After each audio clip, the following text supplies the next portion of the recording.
Greetings. My essay from an artist was originally published in 2019, and it has been partially edited for the purposes of this video.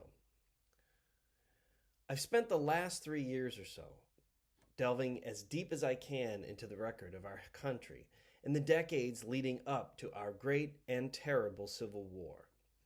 I suppose I've been searching for some small nugget of truth, a comparative link that may shed some light onto what we should be doing now to stop the seeming descent the United States finds itself diving headlong into.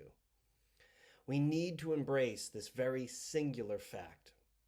The United States was, is, and ever shall be an experiment. In fact, all of the Americas are and ever shall be an experiment. For better or for worse, we have come together on these continents, a mashup of civilization's detritus, heathens mixed in with the holy. We have shed blood together and that of each other. We sinned in order to create the nations we now call our own.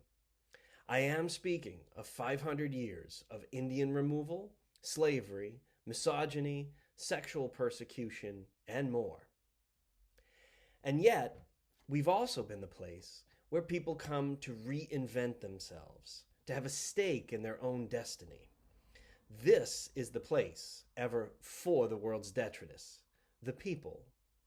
Yes, the indigenous peoples, the enslaved and the slaveholders, the persecuted, the hardworking, the Italian, the Irish, the Franco-American, the Catholic, the Muslim, the straight, the gay, the trans.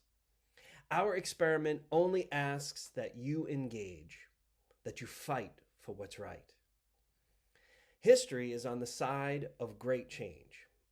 If we embrace the idea that this is a fragile yet powerful experiment, one that can always rise above ignorance and fear, then we will endure. There is no other alternative.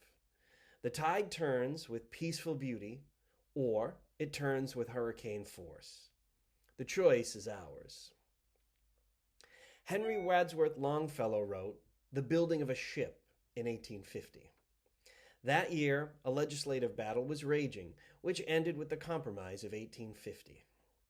Longfellow and his other friends in Concord and Boston wondered to each other if our ship of state was going to survive the battle over slavery. Over the decade of the 1850s, Longfellow revised and revised. He didn't know just how to end this poem. He revised through the Fugitive Slave Law, arguably the Compromise's most heinous crime against humanity. He revised through bloody Kansas, through Senator Sumner's beating on the Senate floor, through Southern filibustering in Cuba, John Brown's raid, Dred Scott. I prefer, for the time being, one of his more hopeful editions, and one that endured following 4 years of indiscriminate carnage and brutality. Fear not each sudden sound and shock. 'Tis of the wave, and not the rock. 'Tis but the flapping of the sail, and not a rent made by the gale. In spite of rock and tempest roar, in spite of false lights on the shore, sail on, nor fear to breast the sea. Our hearts, our hopes are all with thee. Our hearts, our hopes, our prayers, our tears, our faith triumphant over our fears, are all with thee.